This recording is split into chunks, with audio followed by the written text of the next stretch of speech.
น้องลาเห็นเรียกอยู่บ่สบายดีสบายดีกับทักทายสบายดีพ่อแม่พี่น้องเบิดสู่คนเด้อยินดีต้อนรับเข้าสู่ส่องเบานึกเผาปลายเส้นเก่าเหมือนเคยเนาะมื้อนี้เบานึกเดินทางไกลพี่น้องเนาะเบานึกไปยามพ่อแม่เนาะอยู่บ้านพุ่นพยายามน้องไม้เด้อน้องไม้แม่น้องไม้เย้อแล้วก็ยามพ่อแม่น้องไม้น้อยเด้อ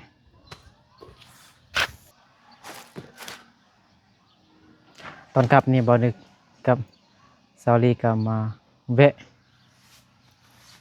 เฮือนน้องลาก่อนบ้านกิ้วแคมเมืองเพียงแขวงสระบุรี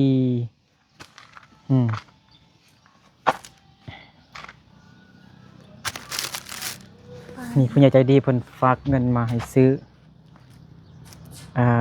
ปลานิล2 โลให้น้องลาเนาะซื้อปลานิลซื้อขนมเด้น้ำแจกเล็กน้อย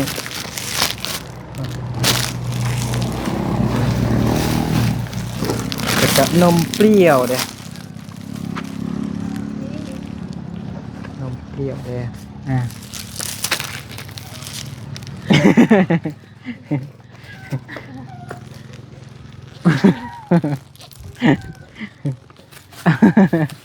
เซาลี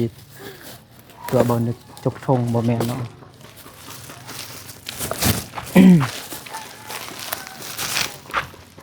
เขาทำแจกเล็กน้อยเด้มึงทั้งหลายเฮ็ดหยังลาบอีหยังเนาะต่างลาบอีหยังเนาะลาบป้าบ่สบายดีเด้อเท่าลาบหยังลาบกล้วยสบายดี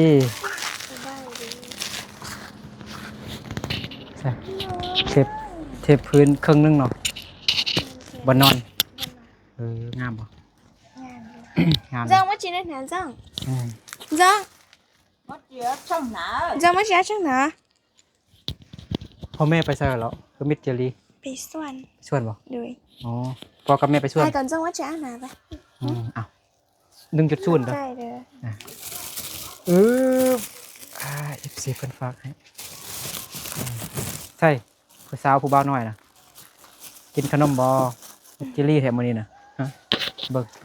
อนุญาตเบิ่งเฮือนน้องลาก่อนเด้อน้องลาเลยเข้าไปไอ้เคยเฮ็ดบ่เลยสบายดีเด้ออ้ายน้องลาสบายดีเด้อโอ้โห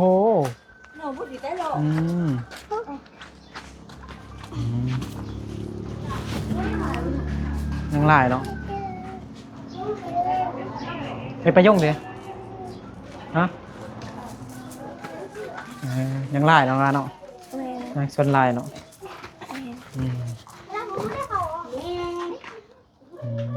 ปูตะกาโลอีกเนาะปูตะกาโลแต่ฟ้ามันยังไม่ได้ฮะ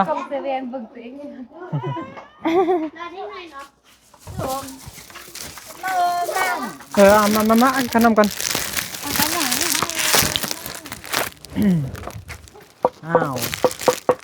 เอาไปยังไงนะนี่กันเกียร์กินบ่เอาไล่คนเอาเปิดทงก่อนเรือจึงกิน2 ทงเดี๋ยวเอาไปยุ่งเลยบึงมืออื่นไงไปหาไปยุ่งเอาปุ่งGiang mà mất chị nên เอาปุ่งไปยังผมไปเฮือนที่ Giang mất chị ở nào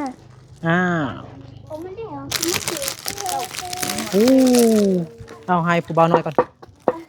ผู้บ่าวหรือผู้สาวหัวนี่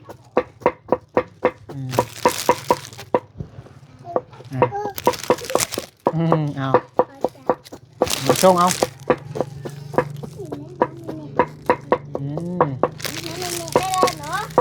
ยังผู้ใดอย่าไปที่ตา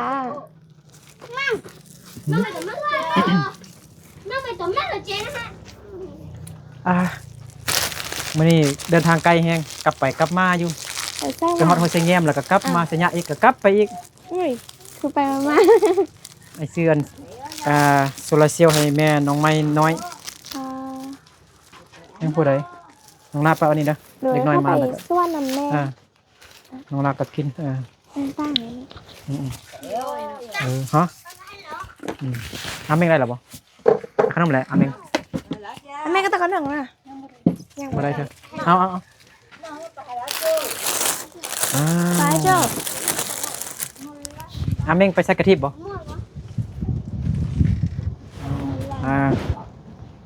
ให้พ่อ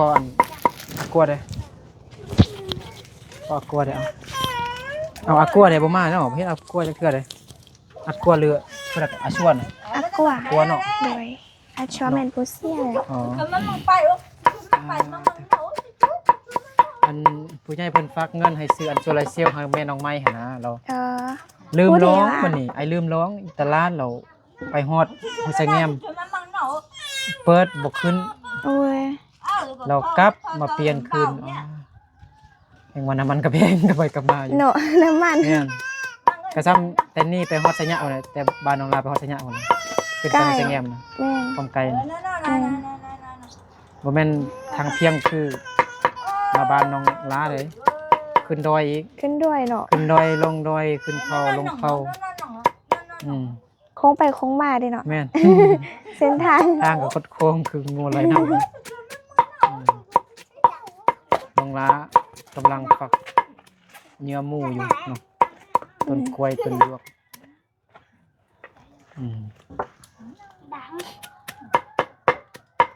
อันนี้ต้นกล้วยมั้ง ต้นกล้วย มันต้นยวกเนาะ บ่ ต้นกล้วย ต้นยวดเมโตตัวยูปลาบ่ต้นยวดนะ ต้นยวกอยู่ป่าตัวที่เอาปีอันตัวดำๆนะ ตัวนี้แม่ทำปุ๊บ ตัวอันนี้ก็มากมันเป็นแกนนะ เป็นแกนอะไรเนาะ ดำๆนะนั่นคือว่าต้นยวกคือว่ากล้วยป่ากับเม่นกล้วยป่ากล้วยป่า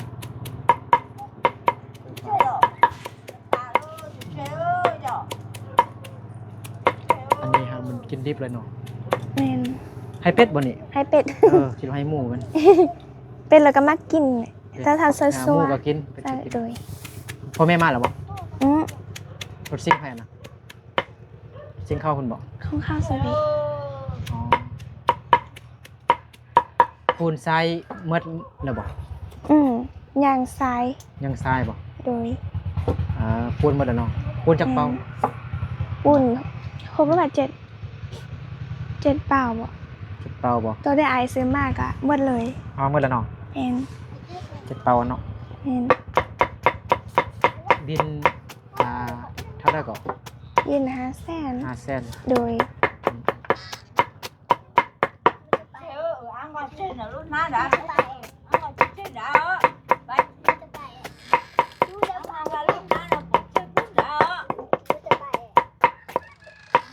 ก็ตัวประดาได้เปล่าเรื่องต่างๆไหมนี่ใครต้องตอบเลยจ้ะ ว้าว ไปจงคิดว่ามันปลาดาวบ่แม่นปลาดินน่ะ ดีโซโอ้ก็ ปลาดาวยังคิดดื้อปลาดีสิคิด ไป ดื้ออีก จ บ่ ง เนี่ย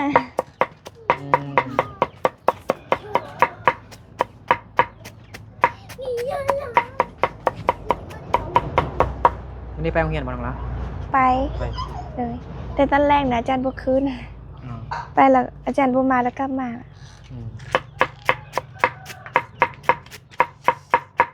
ผู้ได้ซอกมาเลยต้นกล้วยเนี่ยผู้ได้ซอกมา ตัวนี้นะแต่อยู่สวนกล้วย ผู้ได้เอามาผู้ได้เอามา ตัวข้างในอ่อนๆนี่เขากิน อันนี้กินนอนนี่ เขาก็กิน กินมุกกินน้องลาบ่เคยกินบ่ แกเขากินอยู่ น้ แต่ องลาไปเอาอยู่ส่วนบ่ โดยอยู่สวน ก็ใส่ยำมุกซิโมเนาะ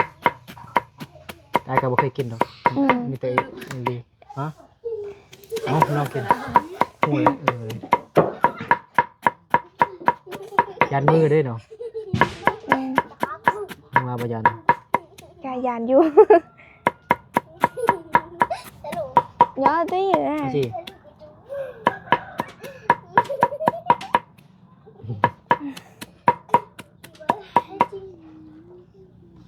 วันนั้นให้ไอ้นึกโพสต์คลิปคิดว่าน้องใหม่กลับบ้านแล้วโอ้ยดิ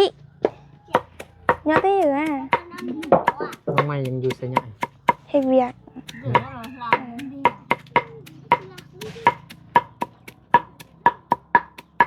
ถ้าแต่แม่น้องใหม่ อืม FC ถามหาให้ไปหาครอบครัวน้องใหม่ โดย อัปเดตพ่อแม่น้องใหม่เด้ว่าซั่นเป็นอยู่จังได อืม ไป เพิ่นก็สบายอยู่ดี ไปตั้งท้องมานี่มีลูกน้อย มีลูกน้อย ดีได้ไปเชียร์ไม่ไปใช่ปะ ตอนน้องใหม่ไปแรกๆตอนได้จักเดือนแล้ว4เดือนแล้ว ไปเวียกขนาด บ่มันไปอันสยาม อืม น้องใหม่เสร็จหาย อืม เสร็จหายเว้าภาษามงปนภาษาลาวตอนนั้นอ้ายก็บ่ยังบ่ทันฮู้ ไอ้ก็เข้าใจอยู่ดิ บ่อันแล้วว่าอันควายหั่นน่ะกูหั่นน่ะ กู แม่นกูน่ะไอ้เข้าใจผิดว่ะแล้วว่ากูบ่ไปบ้านเราเด้อกูบ่ไปถ่ายคลิปเราเด้อไอ้นึกแค่นั้นน้องไม่คือว่าเว้าคำหยาบคำบ่ม่วนไอ้นึกเนาะ แม่นว่าภาษาหัวมันก็จะคล้ายคลึงนั่น แม่น แม่นกู แต่ ก็ ว่าไป อืม น้องไม่มาบอกน้องไม่ไอ้นึกเข้าใจผิดจริง อืม FC ก็เข้าใจผิดนำไอ้หมด แม่นเพราะว่ามันคล้ายคลึงกันแต่หาบ่ฮู้ก็จะคิดได้นานเลย คือน้องไม่เว้ากูว่ามึงซะเอ้าน้องไม่คือเว้าแปลกแท้ว่ะ นี่ก็ไงรถเธอจ่าย1เนาะ มาไอ้ลองเนาะ ลองไว้ นึกไว้ก่อน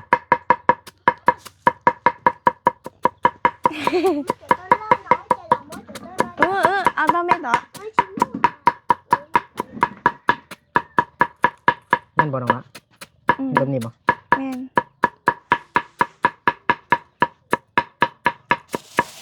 ม่วนเนาะ แม่น ม่วนเนาะ ม่วนอยู่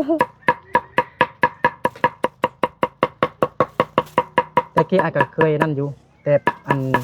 แอลบอลเกลือหมูนะเป็นจังซี่แหละ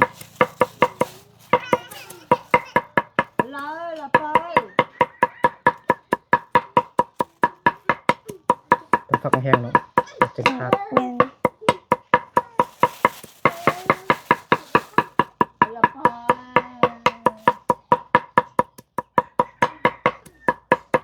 ได้บ่ อืม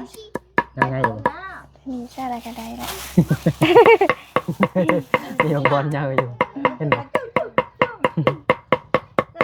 อันนั้นก็ใส่วะ อืม พักสนามกันบ่ แม่นจะมีรถบ้าน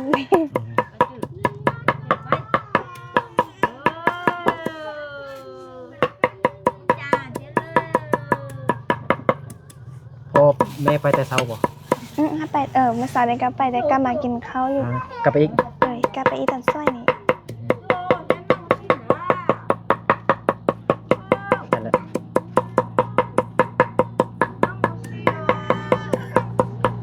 เด็กมากินเนาะได้บ่น้องละ ได้ละโอ้ยสับดีครับ เดี๋ยวได้ละ อันนี้เลยนี่ไงเนี่ยซอยก่อนวะ ได้ปะ ให้จังได เอามิดหน่อยนี่ซะ มึงได้ซอยก่อนวะ แม่นแล้วแบบ หรือว่าเฮาเฮ็ดจังซี่ได้บ่ได้บ่หรือ เฮ็ด ว่า ก็ได้แต่ว่ามันจะบ่ บ่เป็น ออน แบบ ใน นี้ ทนนี้ด้วย อ๋ออ่อน ให้เป็นหนึ่ง เดี๋ยวซอยก่อนเนาะ อืม ซอยก่อนมีเขาดีอยู่เนาะ มีพวกเขาดี มีพวกเขาดีบ่ แม่น รับก่อนไหมเอารับเชิญก็ได้ไม่รับ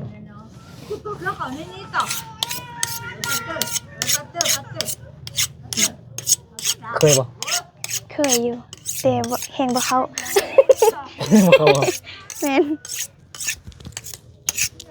เอาโคกก่อนไหม เอาคก โคกอัน ตาม แม่น อืม เอาโคกอันรับมีดนี่เอาคิดใส่โคกก่อนนะเข้าแล้วบ่ดิน้องละระวังเด้อ โอ้ย อุ้ยเกาดิ เขาก็เก้าละ เอาไปเดียวบานไปเกา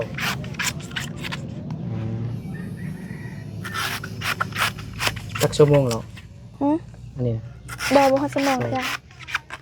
เป็นกี่นะ แม่น เลิกเรียนให้ เลิกเรียนมาส่งไป มันนี่วันนี้กับวันอังคารเนาะ วั อาน อั ทิต ง ย์ คาร ไปเก็บมังทั่วได้จักเส้น ได้2,800,000 อ๋อได้แท้ อ้าวได้น้อยแล้ว เก็บมังทั่วจีนหั่นนะ แม่นได้ ต้อ 4 งได้ เป้า จักเป้า ซื่อ ต้องได้4เป้าบ่ ๆโดย ผู้หนึงนะน้องผู้เดียวเนาะ แม่น ต้องเซ็นเป็ดดูหลายๆเนาะหลายกว่าอันนี้ ได้ ได้ ๆ 50,000จ้ะ อันนี้ไปบ่ฮอดมือ ไป อันนี้ตื่นไป 3 ชั่วโมง4 ชั่วโมง ตอนไปใน3 โมงปลายตื่นมาเฮ็ดเขาตอน2 โมง อืม ไปฮอดพลแล้วไปตัดแต่ตอนเช้านี่ไปตัดตอนที่มันบ่มีมากไล่เนาะ อืม นี่ก็ประมาณ8 โมง 9 โมงจะไปตัดบ่มีแกนไล่เราจะได้มักทั่ว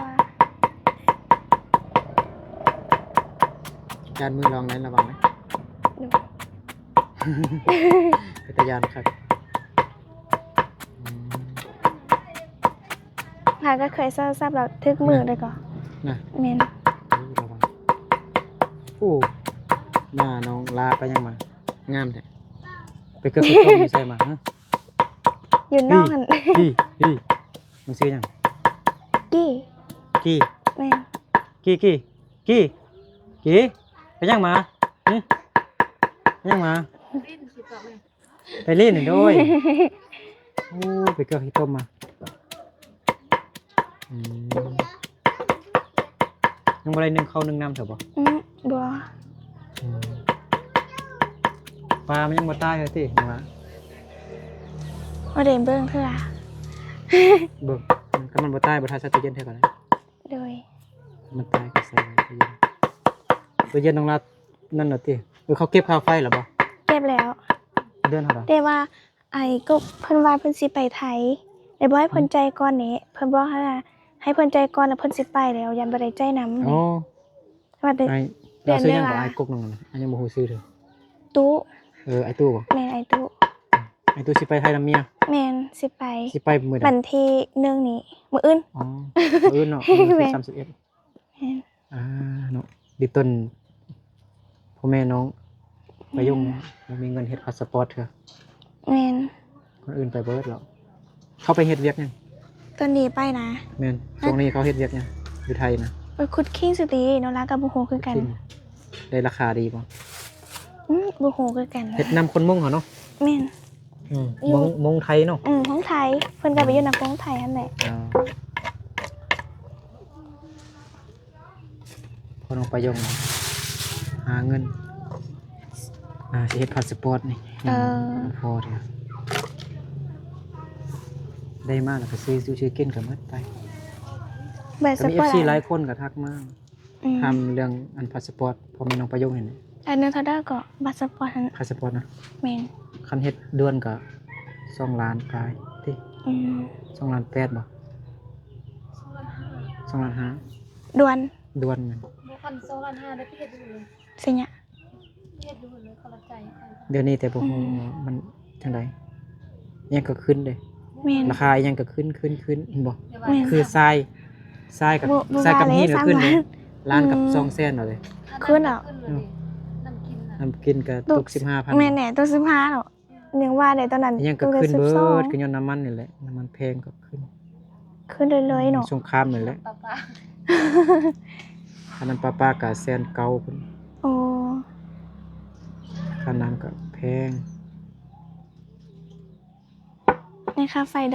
ดือนนี้แต่ได้ จักพัน 70 70,000บ่ เลยแม่น ก็ธรรมดาเนาะ แม่นบ่ได้ใส่ เฮาใช้แต่ ยังไง เงินเดียวซื่อๆบ่ได้ใช้หยังอีกหลายบ่ได้ใช้หยังหลายเนาะ50ไปพันเนาะ 50ไป 50ไป ใส่พัดลมเด้ พัดลมเฮาก็เสาเด้ เปิดไฟฟ้าเปิดดอกไฟหมดคืน อันนี้เป็น1 2 3 4 5 6 บัดน้องนาอย่างเบิ่งไหม4-5ครอบครัวใส่บอลเดียวกัน แม่ ใส่ น บอลเดียวนี่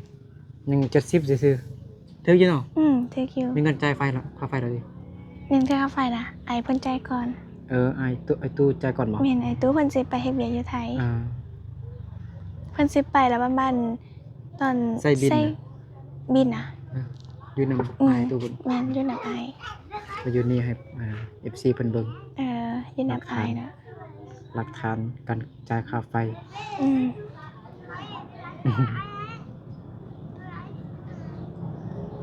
ไปเกลือเป็ดบ่ไปไอ้สิเฮียนนำน้องละเฮียนเกลือเป็ดเกลือไก่ ไอ้บ่เคยเอาอันนี้เกลือเลยเอาแต่อันทำกับข้าวเปียนหรือว่าข้าวเปลือกเอาทำมากิน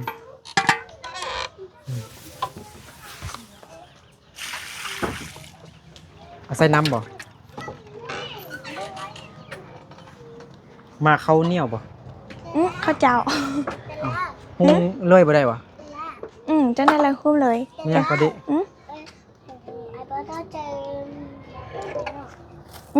เฉพาะอ่าง จิเปาอัว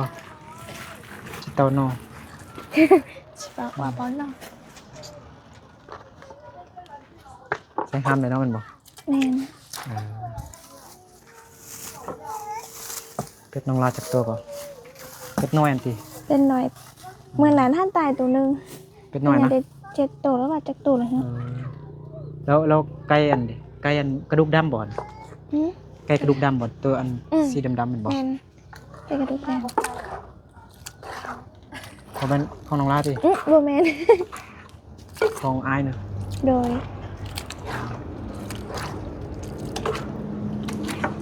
วิถีชีวิตของน้องลาเนาะเป็ดเกลือไก่เนาะเวียกประจำวันของน้องลาน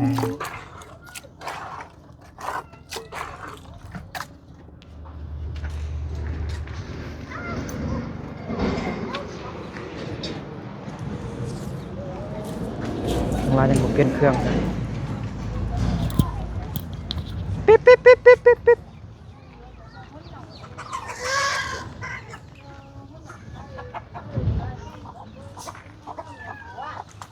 ปิ๊บปิ๊บปิ๊บปิ๊บปิ๊บปิ๊บปิ๊บปิ๊บปิ๊บ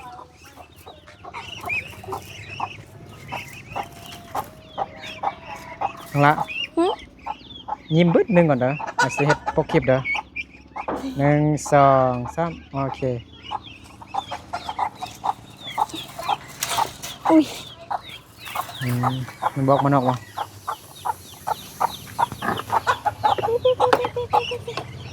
เอ้าเป็ดมันฟักไข่บ่เป็ดมันฟักไข่บ่ อ๋อ เหมือนสิ อยู่สูงขนาดนั้นเนาะมันจะลงมากินอาหาร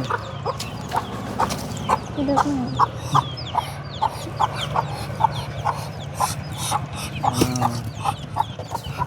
มาเป็นตะแซ่บคักเนาะ ปิ๊บปิ๊บปิ๊บปิ๊บปิ๊บปิ๊บปิ๊บ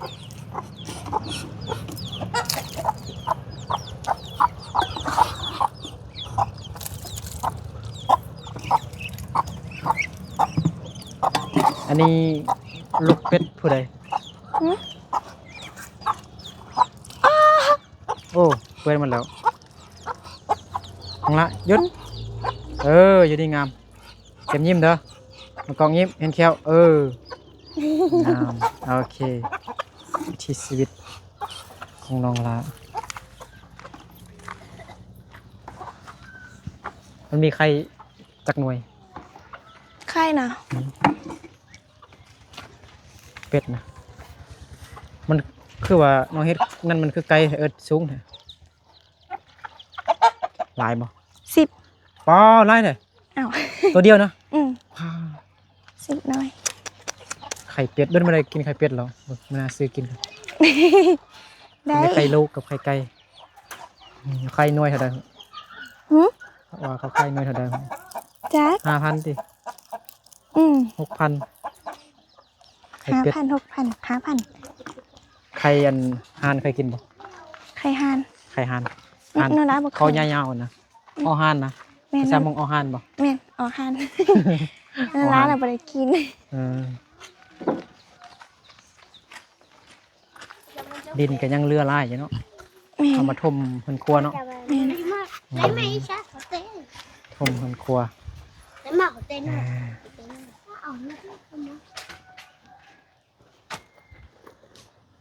คือเฮ็ดกินบ่มื้อนี้โอ้ ส่งเมื่อยแล้วเนาะสิเตะเอื้อนออกลาแล้ววันนี้หายแล้ว ไปมาๆก็สิเมื่อยแฮง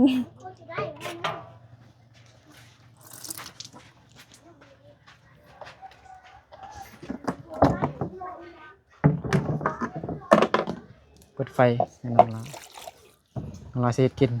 สิหุงข้าวหุงข้าวอยู่อันมออันนั้นบ่มอหุงข้าวอันบ่ เหลืออยู่อ่ะ สมมุติเฮาบ่ต้องมาเฮาหุงเลยได้บ่ ได้ เราเป็นหยังน้องคือว่ามานะ เพราะว่าฮูเม็ดนี่มันจะแสบก็เห็นตัว แซ่บนะ เป็นหมอเลย น่ะอ๋อนั่นแหละบ่เคยมีแต่ข้าวเหนียวเนี่ย อืม มีแต่นึ่งมีแต่มาแล้วก็นึ่งข้าวเหนียวเอาแต่ อืม ข้าวเจ้านี่มีแต่ใส่หม้อแล้วก็นั่นเลยตักใส่หม้อแล้วใส่น้ำแล้วก็เดือดก็นั่นเลยสุกก็กินคำน้อยได้ขนมหรือบ่ อืม คำน้อยเอาขนมนี่เอาคำน้อยเอา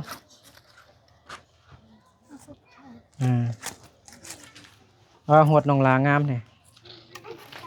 มันไหมบ่น้องลา อืม สมัยตะกี้ตอนอายังน้อยก็แบบนี้แหละอาเฮ็ดอันหวด อันนั้นสิไร ไหม จ้า นะ สินึงเอาวะ โดยนึงนะ มันคือข้าวเหนียวเนาะ อืม เม็ดมันแบบข้าวเหนียวข้าวเจ้าข้าวเจ้านี่นึ่งเอาก็ได้เนาะ โดยนึงใด นึ่งได้เนาะ โดย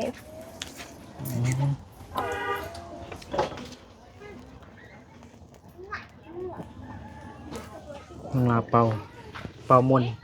ฟังบน เป่ามนต์ใส่หูเบา ให้ผู้เบาลง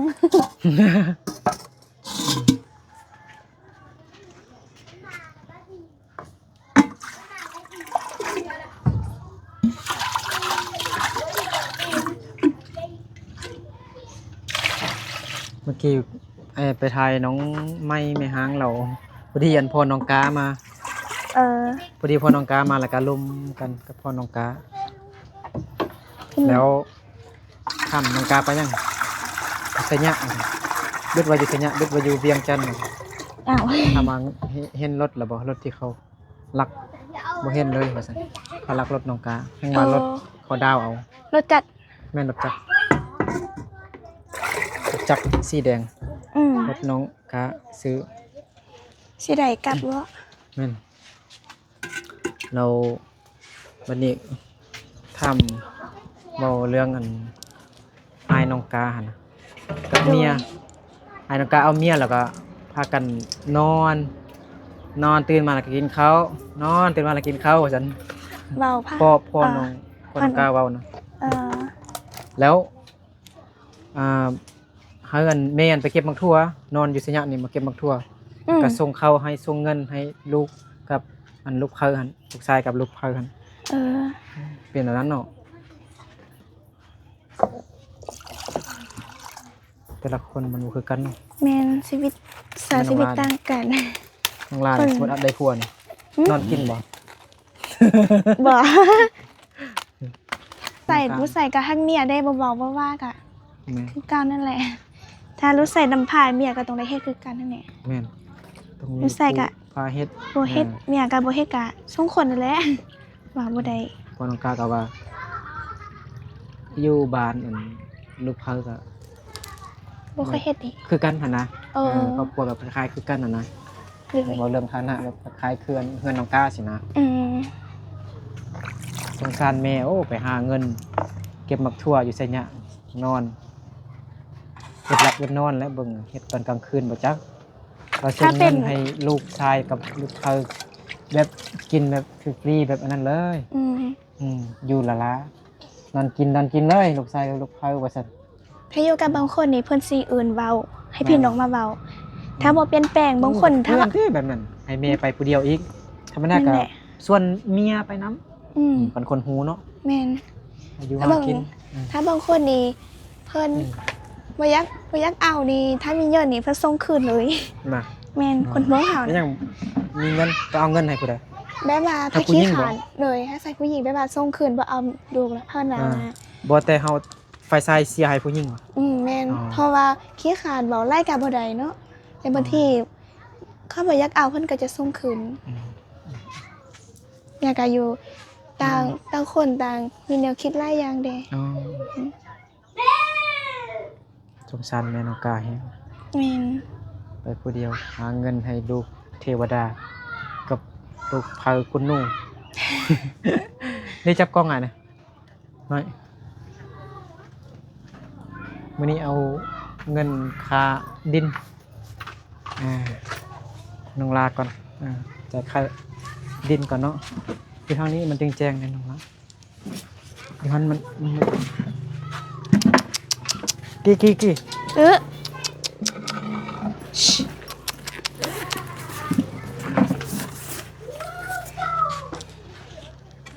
เพื่อจะดีเพิ่นฝากเงินมา1,200 บาทซื้อปลานิล2 โลซื้อขนมเดียสุดยังเหลือ600,000กีบ1 2 3 4 5 6เพิ่นในใจายค่าดิน1 บาท เข้าใจเด้อ ค่าดินเท่าไหร่500,000 แม่น500,000 เหลือ100,000จ่ายค่าไฟ ไป หลักไว้พรในผู้ใหญ่ใจดีเพิ่นเด้อ เวลาเข้าอวยพรให้คุณยายใจดีชีวิตดีมีสุขสุขภาพแข็งแรงความเจริญอยาได้ความใคร่อยามีก็ให้ร่ำรวยๆเด้อสาธุ สาธุเด็กน้อยเห็นอย่างกึ่งกังอยู่ตีกัน ยกกันเด้ ตีกันอยู่ในเฮือนนะ ไป อยู่ น้ น อ อง ก ยง ยง เพื่อนแม่น เดี๋ยวไอ้กลับก่อนนะ โดย เมื่อมันนี่ว่าสิไทยนั่งตลกอยู่ตัวประทัน มาทาน ไปมาอยู่คุยเสียงอยู่นะกลับ เล่ ไป นห กลับ อ มา นี้ทึกลมพักหอนี้เอ้ยเมื่อย ลมกะคิดว่าเย็นบ่แมันเย็นได้ลมก็ได้ หอน ฮ้อนปานอายอันคือเฮาต้มน้ำอีหยังมันอายมันขึ้นนั่นแหละฮ้อนนั่น แม่นแหละหอนแห้ง ฮ้อนลมฮ้อนกลับไปกลับมาอยู่เมื่อกี้มันเสียเวลาไปส่งอันนั้นคืนโอ้โซลาร์เซลล์แม่น้องไม้หั่นไปเปลี่ยนอันมาสิ เอาตอนนั้นมันเป็น แต่ คือเด็กจริงมีแซงบ่เดี๋ยวเขาก็มีบอลเปิ้ลดีกว่า บ่อันไส้ที่ต่อมาจากอันแพร่นั่นนะ